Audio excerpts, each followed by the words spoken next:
Salut Xavier, Salut, comment tu vas aujourd'hui? ça va, je te remercie. J'ai passé une super soirée avec vous et un super week-end en fait, donc c'est cool. Je te remercie. Super. Bah, tu es aujourd'hui avec nous pour, le mix du titre de Red is Fine. Donc on verra tout à l'heure, on a l'émission, dans un peu plus d'une heure avec les abonnés en ligne. Est-ce que, en attendant, tu peux un petit peu nous parler de toi, nous raconter un peu ton histoire, comment tu en es arrivé à là où tu en es aujourd'hui, à ce métier d'ingé son? Ouais, ouais, bien sûr, avec plaisir. Faut que je me rappelle parce que c'était il y a très longtemps. J'ai commencé dans le son parce qu'à la base, en fait, j'étais musicien et j'ai eu un parcours de musicien, plutôt assez cool, tu sais, comme toujours, tu sais, tu commences un groupe, au collège ou au lycée, puis tu tes parents qui écoutent de la musique et ça m'a vachement branché et j'étais très clair avec mes parents, genre en quatrième, je vais faire de la musique. Et après, ouais, j'ai commencé donc à avoir, des groupes, faire de la guitare, du chant, de la basse, j'ai un peu tout essayé. Puis, je me suis dit que le métier de guitar héros était vachement cool et du coup, je suis parti là-dessus. Puis après, en fait, les études, je suis parti en Angleterre et là, j'ai vraiment découvert le son, en fait. J'ai eu la chance de rencontrer plein de gens qui m'ont montré plein de choses et surtout comment dire? L'environnement, en fait, de ce métier, je le trouve, génial. Tu vois, il y a vachement d'échanges, de rencontres, bah, voilà, comme typiquement comme, aujourd'hui, et l'environnement ouvert, à la discussion et surtout, en fait, pour le même but final, c'est-à-dire écouter de la musique, en fait et c'est donc voilà, c'est de par là, hein, c'est vraiment de par la musique et les rencontres que je suis devenu entre guillemets «un «ingé son», on va dire. OK. Comment tu t'es retrouvé à Londres? Est-ce que tu peux nous parler un petit peu de ce qui t'a conduit? Donc tu disais après tes études, qu'est-ce que tu as suivi comme parcours et comment tu t'es dit, «Je vais aller à Londres»? Ouais, alors je suis allé à Londres, bah, je la fais courte. J'ai choisi Londres parce que, j'avais de la famille là-bas, en fait, tout simplement. Donc en termes d'hébergement, c'était plus cool et puis donc en fait, je suis allé chez mes grands-parents et j'ai trouvé un petit job, chez un maçon parce que, ben, ouais, faut payer des factures et acheter du matos, hein, des guitares, des machins, des trucs et puis après, j'ai fait la rencontre de par, plusieurs aventures et d'ingé son, en fait, en Angleterre que j'ai tanné et saoulé, pour qu'ils m'embauchent et à l'usure, j'ai réussi à les avoir et j'ai commencé comme, T-boy, donc je servais le thé et le café. Voilà, dans une boîte de son, en fait, tout simplement et puis, ensuite j'ai rencontré des gens au fur et à mesure. Après un petit moment, hein, je crois que j'ai dû passer 6 7 mois, sans toucher une console, sans faire du son et la seule fois où j'ai eu le droit de toucher la console, c'était pour la nettoyer, tu vois? Et donc ouais, c'était vraiment un apprentissage de par la dureté, du milieu, quoi, tu vois? Et ben, forcément, ça m'a amené à des rencontres, les gens ont commencé à me faire confiance, on m'a présenté des gens. Et après, je me suis mis à faire du son pour les groupes, et tout ça, quoi. Tu vois? Un peu comme dans toutes les branches et tous les métiers, en fait, finalement. Mais il a fallu vachement de motivation au début, ouais. Heu, C'était pas fun T-Boy, pas tous les jours. Mais voilà, ça c'est une expérience comme une autre. OK. Comment tu es passé du statut de T-boy à celui où tu es engagé alors et où on te fait un peu plus confiance pour toucher la console? Je suis passé par beaucoup d'étapes de confiance, en fait. C'est-à-dire qu'on te confie une tâche et puis tu arrives à l'accomplir, mais tu arrives à en faire plus, en fait, et tu te motives et le jour où, l'ingé son est pas là et ben, en fait, on sait que tu sais faire.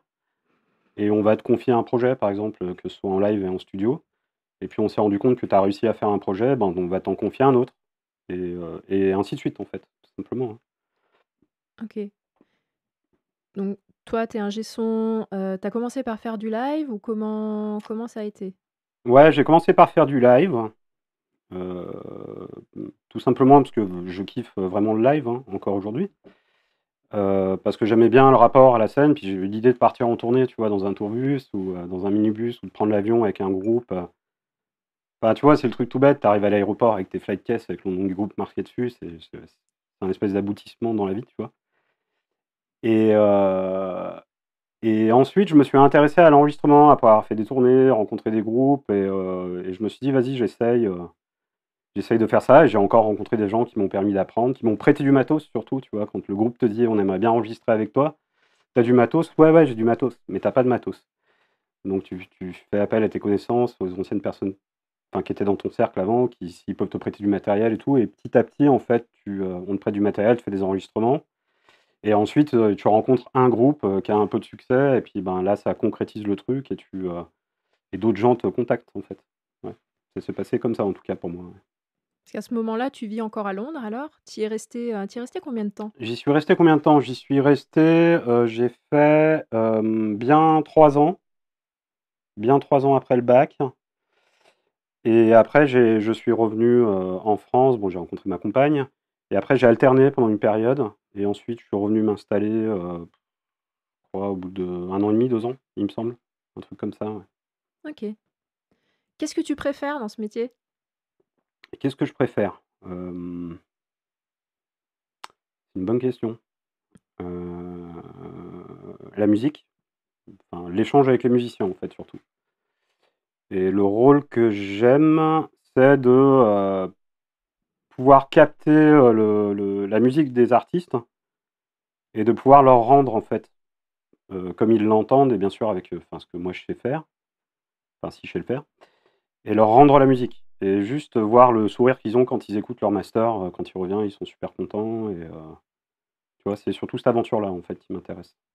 Ouais, de capter, l'essence, du projet, l'essence vraiment artistique, du projet du groupe et de savoir, d'être capable de sublimer ça. C'est ça Mmh. mais aussi j'aime bien ce moment de confrontation aussi, tu vois? Où il y a un truc qui va pas, où il y a, et tu es entre guillemets «la seule personne dans la pièce», qui peut débloquer ce truc, en fait. Tu vois? Donc ça veut dire qu'il faut connaître un peu la musique, il faut comprendre surtout ce que les artistes ils veulent, ce qu'ils entendent. Est-ce que ce qu'ils entendent, c'est juste ou pas? Ou est-ce qu'il faut chercher un autre chemin? Tu vois? Donc ouais, c'est vraiment ce rapport humain que j'aime bien dans ce métier. D'accord. Est-ce que tu peux nous parler un petit peu des projets sur lesquels tu travailles actuellement? Alors actuellement, ouais, ben, j'ai attaqué, le dernier album d'un groupe qui s'appelle Le Voyage de Noz. Heu, C'était au mois d'août dernier, et on a fini l'album au mois d'avril. Donc c'est un double album 18 titres. Donc il y avait beaucoup, beaucoup de prises de son, beaucoup, beaucoup de mixage, avec la complexitude que, il y a certains morceaux qui partaient, à Montréal, qui étaient retravaillés par un directeur artistique additionnel et qui revenaient et donc il fallait faire le tri dans tout ça et que ça convienne au groupe et que tout le monde s'y retrouve, en fait. Donc voilà, c'était ce projet-là surtout qu'on a fait cette année, qui a quand même pris 8 mois quasiment, en tout, sur la globalité. Et ben, les projets en ce moment, je bosse aussi dans une école de son, donc je forme les jeunes, sondiers en devenir, sur plusieurs cursus. J'ai, le mixage d'un album hommage à Murat qui va arriver. Si, j'ai les prises de son et le mixage de l'album du chanteur d'Effet Quotidien, donc qui s'appelle Fake Char, qui va attaquer aussi, très bientôt. Et après, avec un peu de chance, j'arriverai à partir en vacances. Ce serait cool. Dans ta playlist, il y a quoi? Dans ma playlist, il y a quoi? Ça, c'est la question, où j'ai honte quand je réponds. J'ai pas de playlist. J'ai que des vinyles à la maison, mais dans ma playlist vinyle, Ouais. il y a, les Beatles, les Stones, les Floyd, un peu de Metallica, un peu de Pantera, un peu de classique aussi et si non, je mens, dans ma playlist, il y a tous les trucs que j'ai mixés récemment parce que j'aime bien les écouter pour prendre un peu de recul, voilà. Mais pas de grandes découvertes musicales, récentes, on va dire. Quel regard tu portes sur les titres que tu as mixés après coup quand tu les écoutes justement dans ta playlist? Mélangés avec tes titres, des Beatles et de Metallica? Ouais, et ben, souvent, je me dis, «Ah merde, qu'est-ce que j'ai fait?» Et enfin, surtout par rapport au premier mix, tu vois? Genre dans ma playlist, j'ai des titres de quand j'ai commencé à faire du stud, tu vois? Il y a une quinzaine d'années, là, je me dis: «Waouh, c'était quand même juste ridicule», alors je croyais que j'étais le roi du pétrole et par contre, sur des trucs plus récents, tu vois? Par exemple, comme l'album de Nose, je l'écoute, je me dis: «Waouh, qui c'est qui a mixé ça? C'est mortel, ça sonne», donc je suis souvent assez content, même si les mix sont pas bien, j'arrive à être content de ce que j'ai fait, généralement, on va dire. Ouais. OK. Alors, est-ce que tu peux nous parler peut-être un peu, de ta config, dans ton studio? Parce qu'aujourd'hui, on est dans les studios ProMix Live, pour Mmh. l'émission, de ce mois-ci. Est-ce que tu peux nous parler un petit peu de la config dans le studio où tu bosses? Dans le studio où je bosse, alors, ouais, bah, ça va être le moment geek alors. Je mixe sur Pro Tools, voilà. J'ai du matériel hardware et dos, quoi. En conversion, j'utilise de la métrique à l'eau, LiO et ULN8. Et après, j'ai un mélange d'inserts en hardware, des classiques, quoi, du 1073, des Buscon PCSL, qu'est-ce que j'ai d'autre? Du API, du Tegeler Audio, enfin plein de trucs, de geek. Et en même temps, en parallèle, j'utilise des plugs que monsieur et madame tout le monde utilisent, voilà. Ah si, dans mon studio, j'ai une tireuse à bière. Oh! Très important, avec le frigo. Voilà, la base, tu vois? Et une cafetière, bien sûr. Après, en enceinte, j'utilise quoi? J'ai une paire de focales, mais que j'utilise pas beaucoup. Je mixe encore sur des NS10. Voilà, parce que j'arrive pas à changer mes habitudes par rapport à ça. Et qu'est-ce que j'ai? Enfin, de la microphonie, beaucoup, beaucoup de trucs standards, on va dire en gros, quoi. Mmh. OK. Est-ce que tu peux nous donner la liste de tes 3 softs préférés? Mes 3 softs préférés? Yes. Ben, Pro Tools, forcément, le Mio Setup, de Metricalo. Alors est-ce que dans les softs, tu incorpores les plugs? Ah, les plugs, c'est une question à part. Ah d'accord, OK, Faudra excuse. choisir tes 3 plugs préférés après. Voilà, donc j'aime bien Pro Tools, j'aime bien Metricalo, le logiciel Metricalo et qu'est-ce que j'aime d'autre, comme ah si, j'utilise beaucoup le logiciel, de mastering de OFA. Voilà, HOFA, OFA Plugins. Voilà, OK, je te laisse y aller pour tes 3 plugins. mes 3 Pour tes plugins 3 préférés. plugins. Ouais. Je sais pas si c'est mes plugins préférés, mais en tout cas, les 3 plugs que je vais utiliser le plus souvent, ça va être le Waves, C6, donc le compresseur multibande avec les 2 bandes flottantes, juste pour cette raison-là, juste pour les 2 bandes flottantes. Je vais utiliser, l'EQ API de chez Slate, beaucoup, beaucoup, beaucoup, parce que j'ai l'habitude d'utiliser celui-là et le compresseur SSL, le compresseur de tranche de console SSL parce que j'ai l'habitude de l'utiliser aussi. Donc voilà, c'est mes 3 plugs préférés. D'accord et tu fais de la restauration de bandes aussi? Ouais, ouais, je fais de la restauration de bande pour un label lyonnais qui s'appelle Simplex Records. Donc l'idée du mec, c'est de récupérer toute la musique lyonnaise des années 50 à fin, fin 90. Et donc du coup, il m'appelle pour restaurer et refaire des masters par-dessus. Donc c'est-à-dire que je peux très bien recevoir de la bande, recevoir des cassettes, comme on disait hier, recevoir des CD d'enregistrement de bandes qui ont été copiés ou changés. Et l'idée, c'est d'arriver à restaurer ces albums-là pour pouvoir les sortir en vinyle, en fait. Donc des fois, ça peut être une tâche très simple, mais des fois, ça peut être très complexe. Parce que c'est assez génial quand même. Est-ce que tu peux nous expliquer un petit peu plus comment ça se passe concrètement? Comment ça se passe? Alors généralement, je reçois alors de façon globale, je reçois soit les bandes, soit les fichiers audio. Heu, Si j'ai un problème avec les bandes ou les fichiers audio, j'essaie de trouver quelqu'un dans mon entourage, parce que ça reste quand même très localisé, hein, comme label. Dans la famille ou dans les amis, pour savoir s'ils n'ont pas la cassette de l'enregistrement ou le vinyle ou les bandes. Et ensuite ça passe par, analyser les bandes, voir ce que c'est réellement, où sont les problèmes. Mais par contre, ce qui est super cool, c'est d'avoir le privilège d'avoir des bandes qui ne sont jamais sorties, dans le grand public, sauf pour les grands groupes de Lyon où on peut récupérer justement les bandes à gauche, à droite et d'écouter des trucs qui ont pas été écoutés depuis, 40 ans, quoi, tu vois? Et de se dire: «Waouh, c'est super cool, en fait», Ah mais tu vois? carrément. N'enregistrez pas sur de la bande, c'est trop la galère 40 ans après. Voilà, je peux juste dire ça. OK. Dis, c'était comment de travailler avec Nilda Fernandez? Le travail avec Nilda, hem,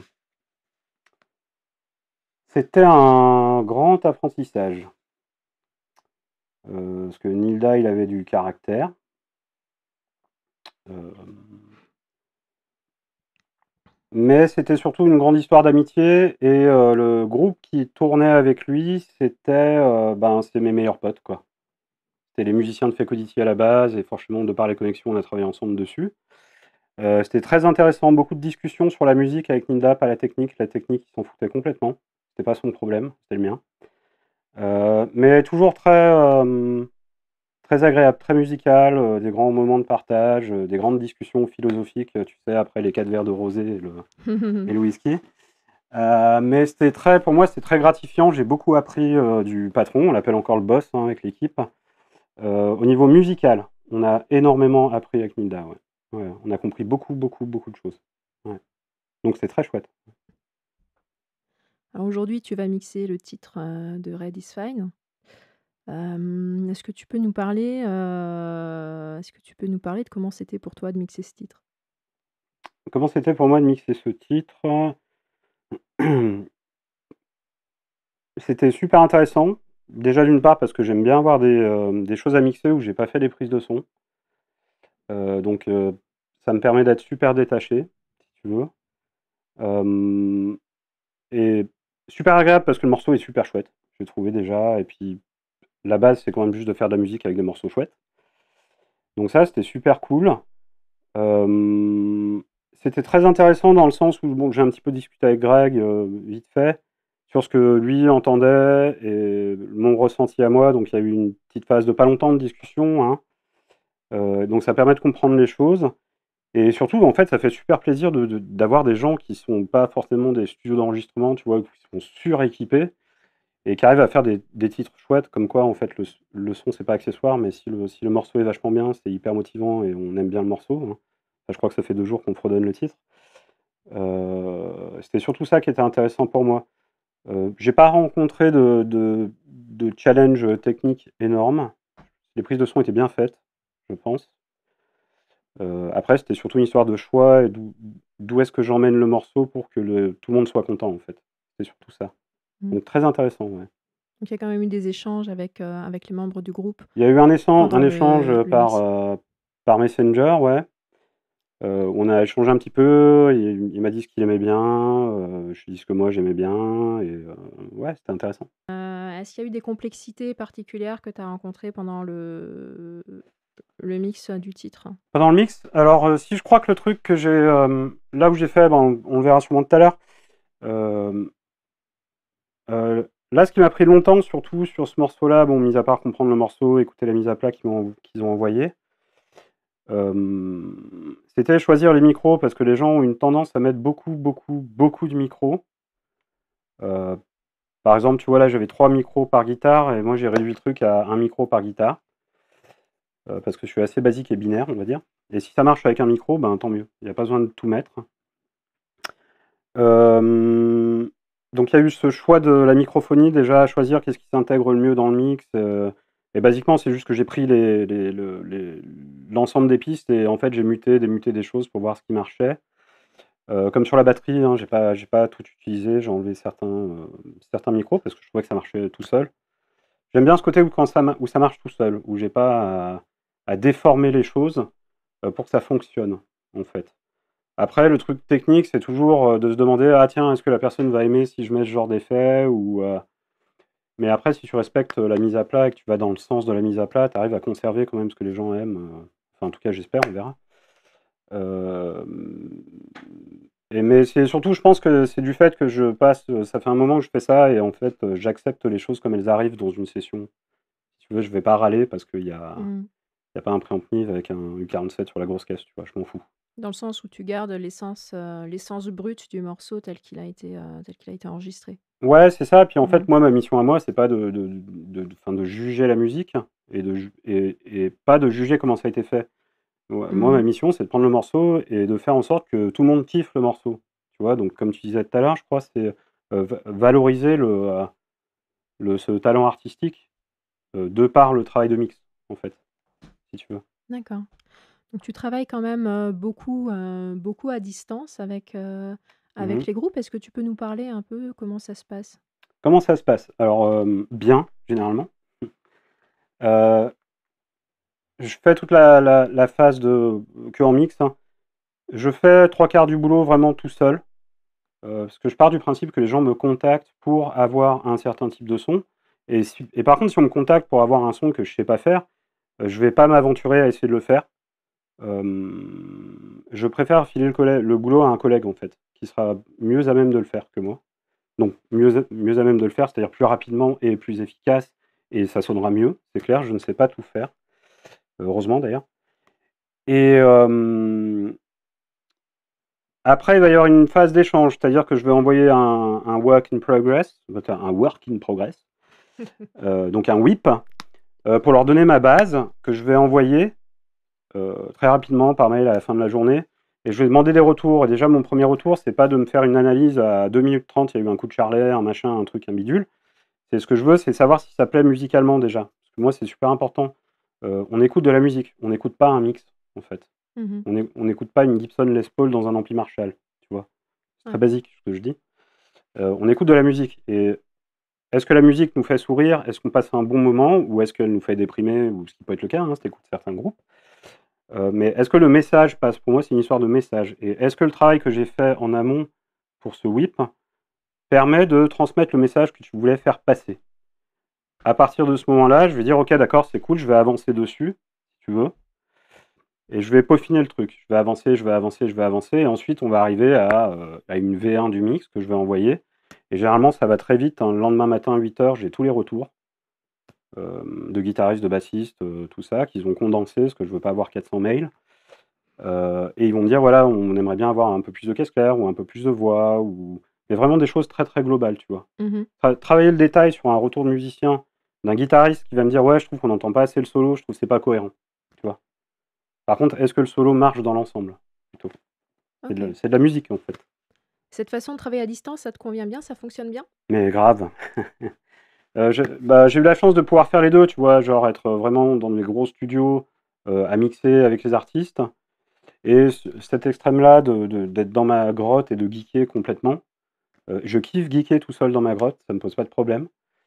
Hem Et en fait, je me rends compte que j'avance beaucoup plus vite quand je suis pas «parasité» entre guillemets, heu, par des musiciens qui sont là et franchement quand tu es zikos, quand l'ingé son il passe 4 heures à régler à la grosse caisse, c'est chiant quoi, tu vois? Donc je préfère faire toute cette phase et après j'ai des clients aussi qui viennent en fin de journée, hein, s'ils sont dans la région ou ils prennent un coup de TGV de Paris ou enfin peu importe, ils viennent écouter. Mais je préfère, faire toute la phase de préparation tout seul en fait. C'est pas intéressant, je trouve et plus tu es là et plus longtemps tu es dans le studio et moins tu as de recul, si tu veux. Mmh. Et le fait de pouvoir bosser à distance permet aussi de dire, «Tiens, je vais essayer ça». Alors que si tu es musicien ou la maison de disques ou le directeur artistique est là, hem, tu vas pas essayer des trucs, si tu veux. Donc ça t'offre quand même une liberté, en fait, j'ai l'impression. D'accord. Le projet sur lequel tu as overkiffé travailler? Le projet sur lequel je vais avoir kiffé Ouais. travailler, je pense pour moi le projet, sur lequel j'ai vraiment kiffé et les gens avec qui, j'ai encore un très grand relationnel très profond, qui sont la famille, c'est l'effet Codity.